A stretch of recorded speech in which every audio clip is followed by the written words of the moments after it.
भी खेल रहा होगा ना, वो भी आपके कहने से मीटिंग में नहीं आएगा, टाइम ही नहीं है, कोई नहीं आएगा। तरीका हमारा सही होना चाहिए। और तरीका ये होता है, आज आप सब लोग अपने अपने जितने भी साथी हैं टीमों में देखना, आपकी टीम में 500 ज्वाइनिंग होगी, 1000 ज्वाइनिंग होगी, 200 ज्वाइनिंग होगी, लेकिन खरीदारी करने वाले 50 लोग होंगे। बाकी आइडिया तो टर्मिनेट है, या फिर हम 1 तारीख को मैसेज डालते हैं कि 0 हटाओ। कब तक लगे रहोगे 100 रुपए का बीवी कटाने में? सारी जिंदगी में 100 बीवी वाले इकट्ठे हो गए तो भोज को संभालते रहना, तुम्हारा कुछ होना जाना है नहीं, उनका भी टाइम खराब, आपका भी टाइम खराब 100 रुपए के बीवी में। तो तरीका क्या है दोस्तों, जब हम होम मीटिंग करते हैं, मैंने साबुद्दीन खान ने एमराल्ड का बिजनेस अपना 0 होते हुए देखा है। मैं 0 पे चला गया था, और जब 0 पे जाने के बाद, क्योंकि हमने, मैं आज ओपनली बता रहा हूं, मैंने 96 में नेटवर्क मार्केटिंग की शुरुआत की थी एमवे कंपनी से। 4 साल तक मैंने एमवे किया, मैंने गोल्ड वहां पे ब्रेक किया, और आज भी पूरी दुनिया के अंदर, मैं किसी कंपनी की तारीफ या बुराई नहीं कर रहा हूं, एजुकेशन के मामले में अगर मदर कंपनी किसी को माना जाता है पूरी दुनिया में, तो एमवे को माना जाता है। मैंने जो कुछ वहां से सीखा, अपने पुराने हथियार निकाले, एमराल्ड का बिजनेस मेरा चला गया 1,15,000 पे।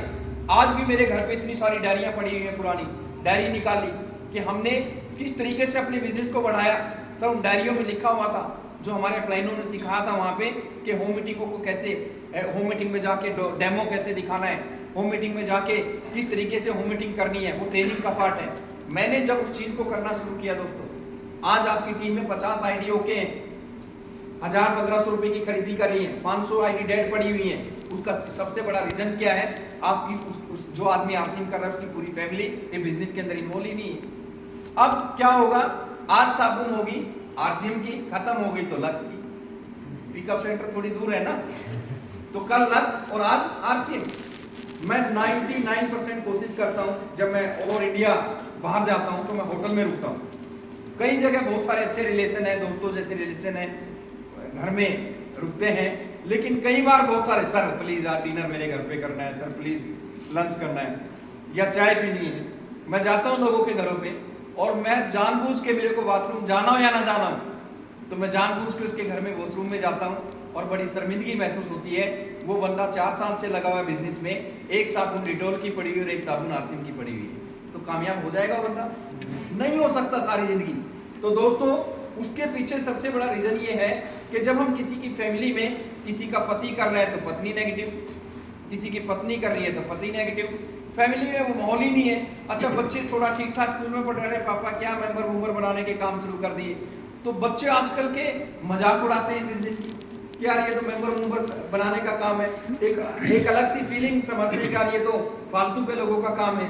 दोस्तों इस माहौल के अंदर जब आओगे ना, मैं आपको बता दूं डायरेक्ट सेलिंग क्या है, अगर आप गलतफहमी में जी रहे हो। सतवंत जी मेरे साथ थे, हाँ सॉरी, यहाँ दीपक बजाज जी आए थे लुधियाना में, कुछ लोग गए भी थे यहाँ से। उसने जब हमने डिस्कशन करी, अमेरिका के अंदर 11 दिन की ट्रेनिंग लेके आया बंदा, 1 करोड़ रुपए की टिकट थी। इतने की 1 करोड़ रुपए की टिकट थी, 1 करोड़ की। अभी मेरा बेटा है 10वीं क्लास में पढ़ता है, सुफियान, बहुत सारे लोग मिले होंगे मेरे पुराने साथी। एक मोटिवेशनल स्पीकर मैंने घर पे लगा रखा है, ट्यूशन पढ़ाने के लिए आता है, 1 घंटे की ट्रेनिंग होती है, मोटिवेशनल स्पीकिंग का कोर्स को करा रहा हूँ। अभी 10वीं क्लास में ऐसे ऐसे बच्चों से मैं आपको मिलवा सकता हूँ, जो आरसीएम की बात छोड़ दो, डायरेक्ट सेलिंग की बात कर रहा हूँ, जिनके बच्चे ट्रेनिंग लेने लग रहे हैं चीज को, और आज उनकी उम्र 12-12, 14-14 साल है, 1-1 लाख रुपया +2 करते हुए उनको ट्रेनिंग का देने के लिए तैयार है। विशाल ने मेरे को बताया कि फलाने का लड़का है, और उस लड़के को 1-1 लाख रुपया, एसपी बहरेले के लीडर है, आप सब लोग जानते हैं, उसका लड़का भी मोटिवेशनल स्पीकिंग का कोर्स करके पूरा आ गया है, फेसबुक व्हाट्सएप पे वो आता है। एक मीटिंग के 5-5 लाख, 7-7 लाख रुपए, 10-10 लाख रुपए लेते हैं। और हम लोगों ने इतने मोटे मोटे चश्मे लगवा दिए अपने बच्चों को, ये नंबर कम आ गए तो ये हो जाएगा। मैं ये बिल्कुल नहीं कह रहा हूँ कि पढ़ाई नहीं करानी है, पढ़ाई बहुत अच्छी चीज है, शिक्षा बहुत अच्छी चीज है, लेकिन कौन सी दिशा में लेके जा रहे हो। कल एक न्यूज सुन रहा था मैं, उस न्यूज में एक वकील इंटरव्यू दे रहा है इलाहाबाद कोर्ट में, इलाहाबाद कोर्ट का सीनियर वकील, वो बोल रहा है कि इलाहाबाद कोर्ट में 30,000 वकील हैं। कितने? 30,000 वकील हैं, जिसमें से 500 से ज्यादा वकील साइकिल पे आते हैं। 500 से ज्यादा वकील साइकिल पे आते हैं। क्या उनके माँ बाप ने इसलिए वकील बनाया था कि यार तू अपनी जिंदगी के अपने ड्रीम पूरे कर लेगा वकील, क्या अपने माँ बाप के सपने पूरे कर देगा। बेचारा जिंदगी में वकील बनने के बाद भी साइकिल तक नहीं पहुंच पाया, मोटरसाइकिल तक नहीं पहुंच पाया, तो ड्रीम की तो बहुत दूर की बात है। मैं किसी वकील की इंसल्ट नहीं कर रहा हूं, क्योंकि दोस्तों धंधे खत्म हो चुके हैं, बेरोजगारी और ऊपर से सारा दिन झूठ बोलना, क्या करना भाई। वकालत का मतलब क्या है? अगला क्लियर बोल रहा है कि सर अगर हम ये नहीं कहेंगे हम 100% तेरे केस को जीतेंगे, तो अगर ये नहीं कहेंगे तो दूसरे के पास चला जाएगा। तो हम तो झूठ की लड़ाई लड़ रहे हैं। लेकिन एक ऐसा पाक और पवित्र बिजनेस जिसमें मेहनत करके आपके बच्चों को दूसरों की तरफ जो है देखने की जरूरत नहीं पड़ेगी। तो दोस्तों इस तरह के जीवन से हम बाहर निकल सकते हैं, उसके लिए आपको महसूस करना पड़ेगा। उसके लिए क्या करना पड़ेगा? आपको उसके लिए जो है नेटवर्क बनाना पड़ेगा। क्या करना पड़ेगा? नेटवर्क। आज आप प्राइवेट जॉब करते हो, ईमानदारी से बताना, हर लीडर बोलता है आपको, लेकिन मैं आपको महसूस करवाने की कोशिश कर रहा हूं। 8 बजे नहा धो के आप निकलते हो, बारिश हो, सर्दी हो, गर्मी हो, आपको नहा धो के तैयार होकर आपको ड्यूटी पे पहुंचना पड़ेगा। 2 दिन छुट्टी कर सकते हो, 4 दिन छुट्टी कर सकते हो, ज्यादा छुट्टियां नहीं कर सकते, तब जाके आपको सैलरी मिलेगी। यस या नो? यस। एक आदमी दुकान करके बैठा हुआ है, वो किसी भी चीज की है, आप टाइम से तैयार होके उस दुकान को खोलोगे तो आपको इनकम आएगी। इसी तरीके से दोस्तों दुनिया का कोई भी काम है बिना समय दिए वो नहीं होता। आरसीएम बिजनेस को हमने फालतू का काम समझ लिया, क्या टाइम मिल गया तो कर लेंगे, नहीं मिला कर लेंगे, क्या उन्हीं 4-5 लोगों के साथ लगे रहेंगे। मेरे भाई ऐसा नहीं है। सिस्टमैटिकली तरीके से जैसे अपनी दुकान को खोलते हो, अपनी ड्यूटी पे जाते हो, ईमानदारी से जैसे अपने सारे काम करते हो, अगर 1 लाख रुपए महीना की इनकम लेना चाहते हो 2024 में, मैं चैलेंज कर सकता हूं दोस्तों, मेरे गुरु चुन्नीलाल चोपड़ा ने मेरे को बताया और मैं उसी दिन से निकल गया था होम मीटिंगों पे के जो टॉपिक पे काम करने के लिए। मैंने एक घर में जाके, सर हम डेमो दिखाते थे लोगों को, एक वो आता था बर्तन धोने का, वो आता था, उसको जब हम बार बार उस पर डाल के उस पर करते थे, झाग निकलते थे, हम उस झाग को भी खा जाते थे और बोलते थे कि अंदर जाके कोई नुकसान नहीं करता, ये अंदर की बीमारियों को खत्म कर देता है, तो लोग उस प्रोडक्ट के दीवाने हो जाते थे। आज हमारे पास 700-800 प्रोडक्ट हैं। पवनदीप जी ने जल्दबाजी में टाइम के प्रेशर में 15 मिनट में सब कुछ बता दिया। मेरे भाई इतनी गजब के प्रोडक्ट जो है न्यूट्रीचार्ज के हैं, जब आप उसकी जानकारी लोगे, आप लोगों को उसकी जानकारी नहीं दोगे तो लोगों को क्या पता वेज ओमेगा क्या है, लोगों को क्या पता गामा ओरिजिनल क्या है। दोस्तों इसी तरीके से हमारा एक प्रोडक्ट है। अगर आपने लोगों के घरों में जाके होम मीटिंग में उसकी पूरी फैमिली को बिठा के और वहां पे अपने प्रोडक्टों के बारे में जानकारी दी, वहां पे 1-2 प्रोडक्ट का डेमो अगर आपने दिखा दिया, जब वो परिवार या तो आपके साथ जुड़ेगा नहीं, अगर जुड़ जाएगा तो कम से कम वो आदमी सारी जिंदगी आरसीएम का प्रोडक्ट इस्तेमाल करेगा। अब सारे लोग नए या पुराने अपने आप से सवाल करें कि हम डेली कितनी होम मीटिंग करते हैं, हम डेली कितनी होम मीटिंग करते हैं, आपका बिजनेस क्यों नहीं चल रहा है? आपके पास जवाब मिल जाएगा कि यार वाकई में हम लोग उस तरीके से काम नहीं कर पा रहे हैं। और जब आप होम मीटिंगों पे काम करोगे, उन लोगों को होम मीटिंग से सेमिनारों के अंदर इनवाइट करोगे, तो लोग आपके कहने से फिर सेमिनार में भी आएंगे। किस चीज में आएंगे?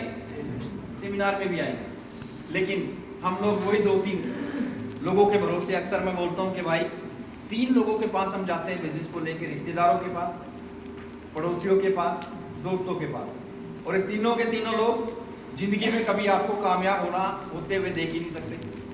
आपका दोस्त कभी नहीं चाहेगा कि मेरा दोस्त मेरे से आगे निकल जाए, आपका रिश्तेदार कभी नहीं चाहेगा कि मेरा रिश्तेदार मेरे से आगे निकल जाए, और पड़ोसी के तो कहने ही क्या है। ये जहां भी मरवा, मैं साबुद्दीन खान आज सफायर के लेवल पे हूं, मेरा कोई रिश्तेदार, मेरा कोई पड़ोसी, मेरा कोई दोस्त ये बिजनेस के अंदर किसी भी ईगल भी नहीं है कोई। आप छोड़ो से अजनबी लोगों ने मेरे को यहाँ तक पहुंचाया, या अपने तो मरवा तो सकते हैं आप। कहानी सुनी होगी ना आप लोगों ने कि यमराज जी आए एक बंदे के पास, बोला भाई चल तेरा टाइम आ गया। क्या डॉक्टर साहब? यमराज जी आए कि चल तेरा टाइम आ गया। उसने कहा कि भगवान बहुत सारे काम पेंडिंग पड़े, को ऊपर चल रही हो, बताओ थोड़ा सा आगे का डेट डूट बढ़ सकती है क्या? उनकी कोई डीलिंग हुई, उसने कहा कि चल ठीक है, मैंने तेरे को 40 साल का टाइम और दे दिया, और 80 साल की जब तेरी उम्र होगी तेरे को लेने आऊंगा, और मेरी एक कंडीशन होगी, जिस दिन मैं तेरे को लेके जाऊंगा ना, तेरे सिरहाने की तरफ से तेरे को लेके जाऊंगा, 4-5 जो होगी सिरहाने की तरफ से तेरे को लेके जाऊंगा। मेरी बात समझ रहे हैं? yes. बोलो ना यार, समझ रहे हैं? अब धीरे धीरे करके समय गुजरा, यमराज जी 80 साल पूरे हो गए आगे, तो उसने कहा अभी मैं आ गया। बोला यमराज जी आगे, उसको याद आ गई फटाक से। अब उस समय तो बूढ़ा हो चुका था कि इसने एक बात कही थी कि सराहने की तरफ से लेके जाऊंगा, तो बूढ़ा फटाक से उठ के दूसरी तरफ, अब यमराज भी फटाक से परली तरफ, तो फिर वो बूढ़ा उठ के फिर उरली तरफ। बोला तू मेरे को भी धोखा दे रहा है। अब वो कभी इधर तो कभी उधर, बूढ़ा कभी इधर तो कभी उधर, यमराज भी उसके साथ साथ घूम रहा है। घर वालों ने देखा कि बूढ़े का दिमाग खराब हो गया भाई, कभी इधर सारा दिन हो गए। वो पकड़ के बोला पकड़ो इसको, पकड़ के मंजी से बांध दिया उसको। इसने उसी के बच्चों ने पकड़ के बांध दिया। अब यमराज जी लेके उसको निकल लिए। अब बूढ़ा कह रहा है कि मैं काबू तो नहीं आना था, लेकिन अपनों ने मरवा दिया मेरे को।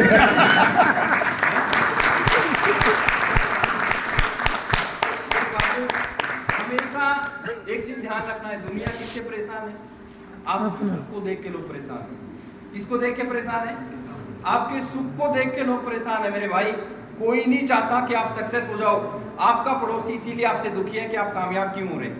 तो मेरे भाई अजनबी लोग इस बिजनेस में मिलेंगे। मैं सतवंत जी को नहीं जानता था, मैं डॉक्टर साहब को नहीं जानता था, प्रेम को नहीं जानता था, अमरजीत जी को नहीं, आप में से किसी भी साथी को मैं नहीं जानता था। लेकिन दोस्तों मैंने लिस्ट में से लिस्ट बनानी सीख ली। आपका प्रोग्राम, मान लो कोई लुधियाना में प्रोग्राम है, हो सकता है आपका कोई कॉन्टेक्ट लुधियाना में ना हो, आप किसी को जानते ना हो, लेकिन हम थोड़ा सा यार ये खोपड़ी, ये जो दिमाग है ना, ये बड़ा हरामखोर है। इसको जितना खाली छोड़ोगे ना, आपने देखा होगा, इसको जितना इजी आइडियो पे काम करने की कोशिश, इसके ऊपर प्रेशर नहीं लेना चाहता है, लेकिन इसको जितना तकलीफ दोगे, जैसे एक आदमी सवेरे उठ के एक्सरसाइज करता है तो शरीर को तकलीफ होती है कि नहीं होती है, लेकिन उसका फायदा किसको मिलता है? शरीर को मिलता है। आप जितनी ज्यादा तकलीफ अपने शरीर को दोगे, जितनी ज्यादा तकलीफ इस दिमाग को दोगे, उतना ज्यादा आपके काम आएगा, उतना ज्यादा काम आएगा। अगर इसको इजी छोड़ दोगे तो मैंने अजनबी लोगों में काम कैसे किया, मैंने लिस्ट में से लिस्ट निकालनी शुरू कर दी। मेरे पर्सनल कॉन्टेक्ट खत्म हो गए। मैंने देखा कि यार एक आदमी मेरी टीम में एक्टिव है, मैं उसको पकड़ के बैठ गया, आ जाए यार चाय पियेंगे बैठ के। अपने आप कोई नहीं करता था, धक्का स्टार्ट होता है। दोस्तों उस आदमी की मैंने लिस्ट बनवानी शुरू करी, तेरे मामा का नाम, तेरे चाचा का नाम, तेरे ताऊ का नाम, तेरे फलाने का नाम, ऐसे ऐसे करके, और आगे सिटी लिखवाता गया। दोस्तों उस बंदे से लिस्ट निकलवा के उस बंदे को पकड़ के उसकी दूसरी सिटी में पहुंच गया। उस बंदे में इंटरेस्ट खत्म हो गया ऊपर वाले में, तो उसने जो लिस्ट दी थी उसकी लिस्ट में मैंने खुद काम किया। आज वो बंदा है, उसका आईडी टर्मिनेट पड़ा हुआ है, लेकिन उसके नीचे का आदमी जो देके गया वो टेक्निकल अचीवर बन गया। तो हम आप ये क्यों सोच रहे हो कि अनंतपुर साहब, आपका बिजनेस हो सकता है बिहार में ना हो, हरियाणा में ना हो, पंजाब में, लुधियाना में, कई जगह पे, कई डिस्ट्रिक्ट में ना हो। आपकी जो टीम बन चुकी है, कभी उसके साथ बैठो, उनके पूछो कि यार तुम्हारी लिस्ट बनवाओ प्रॉपर तरीके से। उनकी लिस्ट जो है फोटो खींच के एक अपने पास रख लो, कॉपी अपने पास रख लो, सिटी का नाम लिख लो, मोबाइल नंबर लिख लो, और उसको याद दिलवाओ कि जो तूने लिस्ट बनाई थी उसमें 4 नाम लुधियाना के आए थे और इतनी तारीख को लुधियाना में फंक्शन है। मेरे एक साथी हैं, सतवंत जी जानते हैं, इनकी भी टीम में आते हैं, शकील नाम है उनका, भट्टा, अभी उन्होंने अपना भट्टा भी लगा लिया है। उनका बिजनेस पूरे यूपी में शामली बेल्ट पे था, दिल्ली के आसपास में, और मैं प्रैक्टिकल उदाहरण दे रहा हूँ आपको। तो उनका बिजनेस पंजाब में था ही नहीं। तो एक दिन मेरी ट्रेनिंग में बैठे, मैं यही टॉपिक ले रहा था, तो उसके दिमाग में पता नहीं क्या चीज़ आई, और वो पहली बार दीपक बजाज के प्रोग्राम में आया, ट्रेनिंग अटेंड करके गया, और उससे पहले 1-2 फंक्शन में आया। वो 5 ज्वाइनिंग करवाई उसने लुधियाना में, उसका कोई कॉन्टैक्ट नहीं था। उसने अपनी लिस्ट में से लिस्ट निकाली, तो उत्तर प्रदेश का कोई आदमी लुधियाना के आसपास में बाग लेके काम करता है, बाग वगैरह लेके और फ्रूट वगैरह के काम करता था, उसने उसको ज्वाइनिंग कराया। दोस्तों इस तरीके से ज्वाइनिंग कराते कराते रात जब मैं पहुंचा आपके पिकअप सेंटर पे, तो मेरे को फोन आया कि सर हम 15 लोगों की तैयारी जो है हमारी है, 15 से 20 लोग हमारे लुधियाना के सेमिनार में हम सेंटर, मेरा प्रोग्राम है, कल है का प्रोग्राम, कम से कम 15 से 20 लोग उस साथी के ज्वाइनिंग करा चुका है, 20-25 लोगों को वो कल के प्रोग्राम में उत्तर प्रदेश से आके कल लुधियाना में बिठाने जा रहा है। और वो बंदा आज सारा दिन से, सुबह से लुधियाना में सारा दिन से वर्किंग कर रहा है। अब उत्तर प्रदेश के एक आदमी का बिजनेस पंजाब में नहीं था, लिस्ट में से लिस्ट निकाली और बंदे ने लुधियाना के अंदर काम शुरू कर दिया। लोग कहते हैं मेरा बिजनेस नहीं चल रहा है। यार अपने घर से निकलोगे, बाहर जाओगे, तो तभी तो आपका बिजनेस शुरू होगा। तो कहने का मतलब जो दोस्तों जो है, आरसी बिजनेस बहुत बड़ा बदलाव है। मैं यहाँ पे आपको सिखाने की या कोई मोटिवेट करने की, मैं जेन्युइन चीज़ें जो मैंने अपनी ज़िंदगी के अंदर जो घसी है ना, वो उसके ऊपर मैं आप लोगों को बताने लग रहा हूँ। तो आरसी बिजनेस जो है मैं कई बार पहले भी बता चुका हूँ कि हमारे साथ कुछ ऐसी घटनाएं हो रही हैं कि मेरे जो गुरुजी थे चुनीलाल जी, शायद आप लोगों ने मेरे मुंह से घटना पहले सुनी होगी, उनसे गाड़ी ड्राइव करनी नहीं आती थी, गाड़ी ड्राइव नहीं करनी आती थी, तो उन्होंने सेकंड हैंड मारुति 800 परचेज की मेरी सिटी से, और मेरी सिटी से 40 किलोमीटर दूर वो रहते थे। तो मेरे को कहने लगे कि साबुद्दीन, मैंने कहा सर मुबारक को गाड़ी ले ली तो छोड़ने जाना पड़ेगा, क्योंकि मेरे को गाड़ी चलानी आती थी, उसको थोड़ा बहुत चलानी आती थी। उसने कहा नहीं साबुद्दीन मैं लेके चला जाऊंगा, एक बार इसका मुंह मेरी सिटी की तरफ कर दे और रोड पे लगा के मेरे को दे दे, मैं धीरे धीरे करके ले जाऊंगा। अब थोड़ा सा यहाँ से जितना रोड है इतनी दूर हम वहाँ पे निकले, मैंने दूसरे गेयर में सर गाड़ी लगा के रोड, जब तक रोड आ गया, अब वो मैंने कहा देख लो सर ले जाओगे, बोला हाँ सर ले जाऊंगा। अब ड्राइवर सीट पे आके बैठ गया और जो है लगाया गेयर, धीरे धीरे करके गाड़ी 4 बार तो बंद हुई उस पर, लेकिन वो धीरे धीरे करके चला गया। 1.5 घंटे के बाद फोन आता है, बोला साबुद्दीन आज तो मैं मर गया होता बच गया। मैंने क्या हुआ? बोला सर पूरी गाड़ी के अंदर आग लग गई, इंजन में से आग निकलने लगी। तो मैंने कहा सर ऐसा क्यों? तो बाद में बड़ा उसने बताया कि मिस्त्री मैंने बुला, उसने बताया कि जैसे तुमने गाड़ी मेरे को बताई थी ना, मैंने उसी गेयर में गाड़ी को साला पंजा तो पूरा दबा के रखा, पंजा तो पूरा दबा के रखा, और गेयर कौन सा था? दूसरा।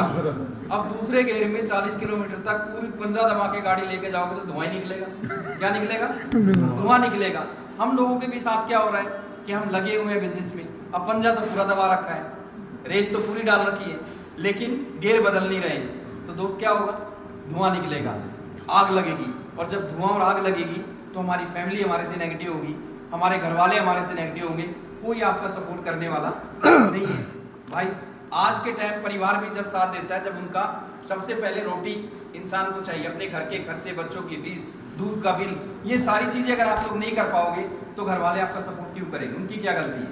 लेकिन दोस्तों आज ये साबुद्दीन खान ये बिजनेस के अंदर, क्योंकि मैंने फैमिली के साथ रह के बिजनेस को किया, मेरी मिसिज ने हमेशा मेरा बिजनेस के अंदर ऐसी मेरी स्टोरी आप लोगों ने सुनी, मेरी मिसिज ने हमेशा मेरा सपोर्ट किया। और मैंने एक अच्छा काम क्या किया था, जब मैंने बिजनेस की शुरुआत की थी ना, तो मैं हर मीटिंग के शुरुआती दौर के अंदर जब मैं ग्राउंड पे संघर्ष करता था, तो वहाँ पे एमबीए का कल्चर ये होता था कि वहाँ पे फैमिली को ज़्यादा इन्वाइट करते हैं। हालांकि उस समय मेरे को कुछ आता नहीं था, मेरी मिसिज मेरे साथ जाती थी मीटिंगों में।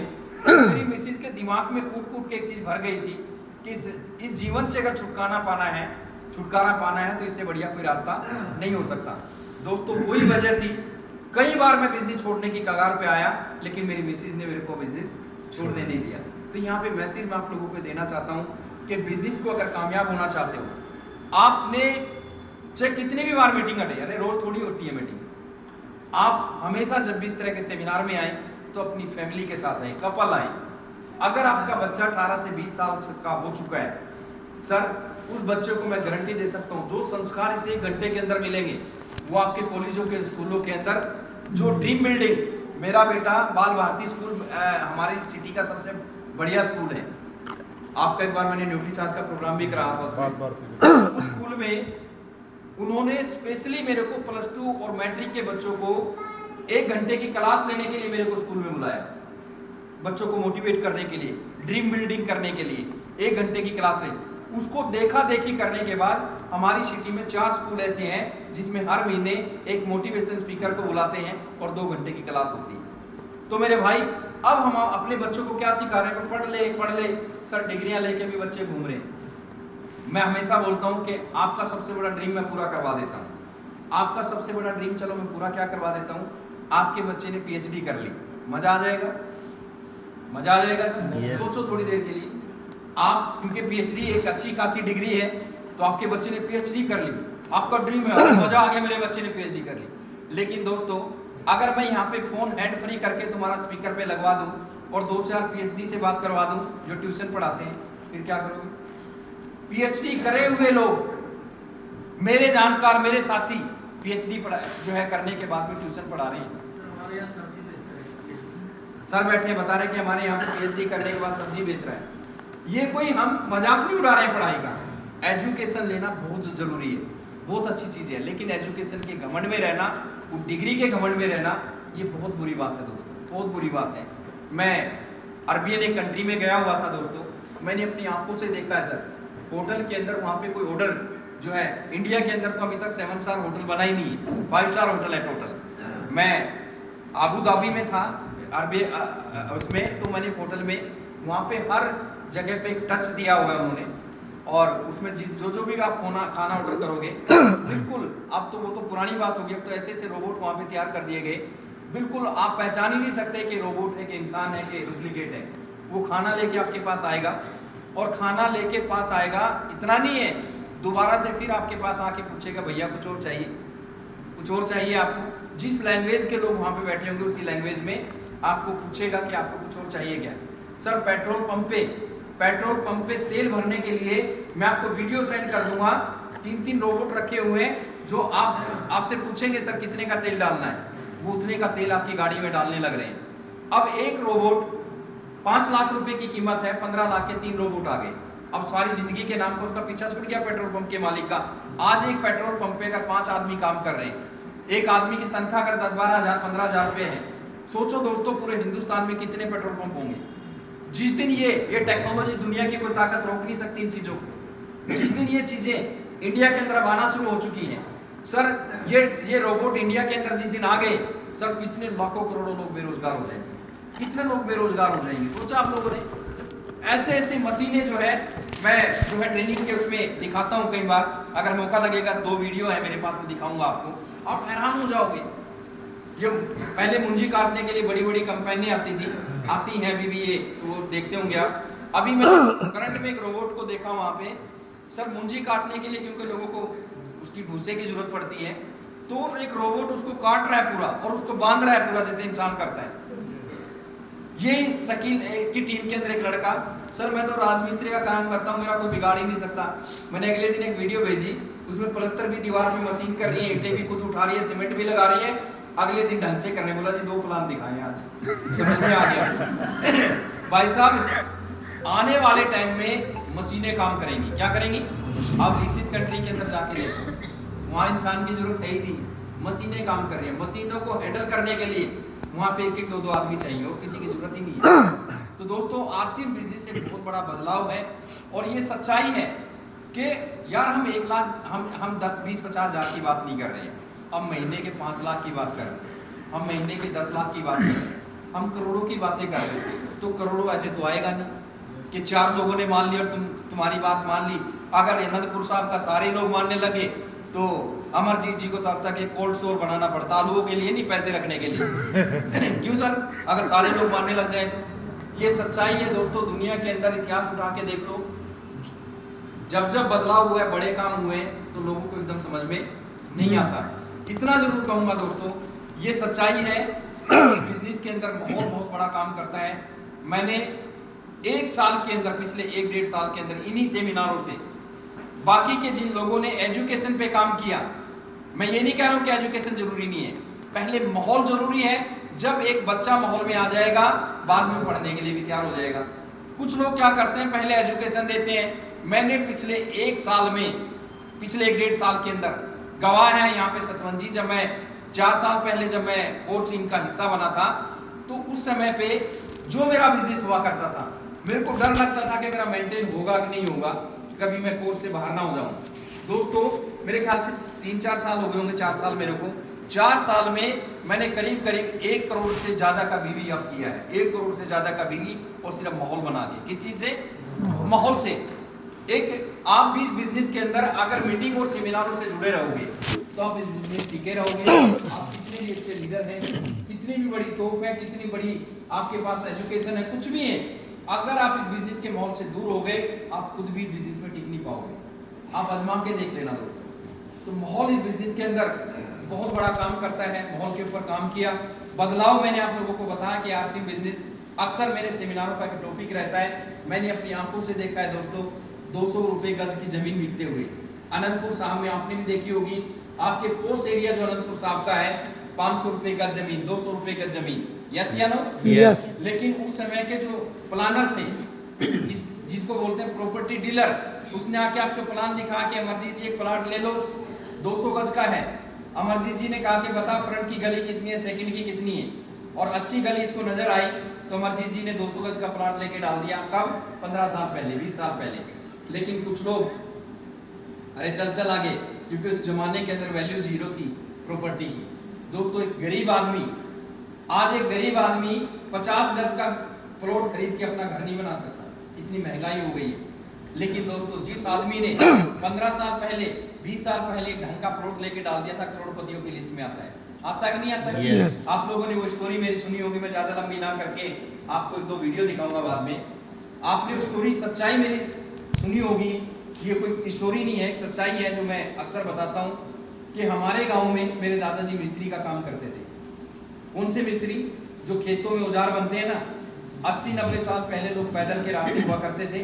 तो हमारे गांव की पंचायत ने मेरे दादाजी को बुला के एक पंचायत की जमीन दे दी कि मियाँ जी यहाँ पे रहो और गांव के किसानों के जो भी खेती बाड़ी के औजार बनते बनाया करो। तो मेरे दादाजी को पंचायत की जमीन में रहने लगे, कच्चे पक्के घर बनाए और पूरा दिन बेचारे काम करते थे और 6 महीने में पैसे नहीं मिलते थे। जब फसल आती थी तो उनको अनाज मिलता था। ये हमारी बैकग्राउंड रही है। तो उस जमाने के अंदर मेरे दादाजी एक बकरा खरीद के लेके आए। क्या लेके आए? एक बकरा। ये कोई मैं आपको मोटिवेट करने के लिए नहीं, एक सच्चाई स्टोरी बता रहा हूँ। और हमारे गांव का सबसे ज्यादा अमीर आदमी जिसके पास 1000 किले जमीन थी। किले समझते हैं आप? Yes. 5 बीघे 1 किला। एक आदमी के पास, हमारे गांव का सबसे बड़ा अमीर आदमी 1000 किले जमीन। अब सोचो दोस्तों 1000 जमीन कितनी होती है? 1000 किले बहुत होती है। अब उस जमाने में हमारे गांव में ना झाड़ हुआ करते थे, चने हुआ करते थे, जमीन की वैल्यू नहीं हुआ करती थी। तो मेरे दादाजी को हमारे गांव के अमीर आदमी ने कहा कि मियाँ जी बकरा तो बहुत अच्छा लेके आए, रास्ते में मिल गया। बोला हाँ जी लेके आया हूँ। बोला मियाँ जी एक काम करो यार, मेरे को बड़ा अच्छा लग रहा है, बकरा मेरे को दे दो और वो जहाँ तक जमीन पड़ी है तुम रख लो। तो मेरे दादाजी चुप, क्योंकि हमारे गांव के अमीर आदमी थे, उनको जवाब देता फंसे हाँ करें। लेकिन मेरे दादाजी बहुत समझदार निकले, बकरा नहीं दिया। क्या नहीं दिया? बकरा नहीं दिया, क्योंकि उस जमाने के अंदर बकरे की वैल्यू ज्यादा थी और जमीन की वैल्यू कम थी। आज भी जब आप गुड़िया की शादी में गांव में गए थे और पानी की जो बड़ी टंकी उसके पीछे खड़ा होकर मेरा भाई मेरे को बताता है कि यहाँ पे खड़ा होकर उसने कहा था कि वो जहाँ तक जमीन पड़ी कम से कम 15 किले जमीन के होंगे सर। 15 किले जमीन जिसमें झाड़ हुआ करता था। आज 35 लाख 40 लाख रुपए का हमारे गाँव में 1 किला है। अब 35 लाख इंटू में 15 किले कर दो तो मैं धन्यवाद अपने दादा का इसलिए करता हूँ कि उसने बकरा नहीं दिया, समझदार थे। क्योंकि धन्यवाद इसलिए करता हूँ, अगर मेरे दादा बकरा ले लेते, जमीन ले लेते, मैं अनंतपुर साहब में आता क्या? मैं क्यों आता? भाई 15-20 किले का मालिक में भी होता। लेकिन मेरे दादाजी बहुत समझदार थे। जमाने बदल चुके हैं, बाहर निकल के देखो, इंडिया के अंदर टेक्नोलॉजी इतनी चेंज हो रही है, बहुत तेजी के साथ चीजें बदलने लग रही है। अगर आज भी मीटिंग खत्म हुई, अरे चलो पिछले महीने कोई और आया था, अगले महीने कोई और आ जाएगा, साउद्दीन खान तो यार पहले भी सुना है, आगे भी सुनते रहोगे, कुछ फर्क नहीं पड़ेगा। उसको महसूस करना है। क्या करना है? महसूस करना है। देखिए कुछ चीजें अगर मैं बताने लगूं अपनी जिंदगी में, मेरे को अच्छे से याद है। पानीपत में मेरी मिसेज बहुत ज्यादा बीमार थी, शुरुआती दौर की बात है। वेस्ट कॉलेज है बस अड्डे के सामने, एक मीटिंग थी शाम को 3 बजे। उस जमाने में मोबाइल नया लॉन्च हुआ, तो मेरे पास इतने पैसे थे, एसटीडी से कॉल किया करते थे लोग उस समय पे। तो मेरे घर के सामने भी एक एसटीडी थी।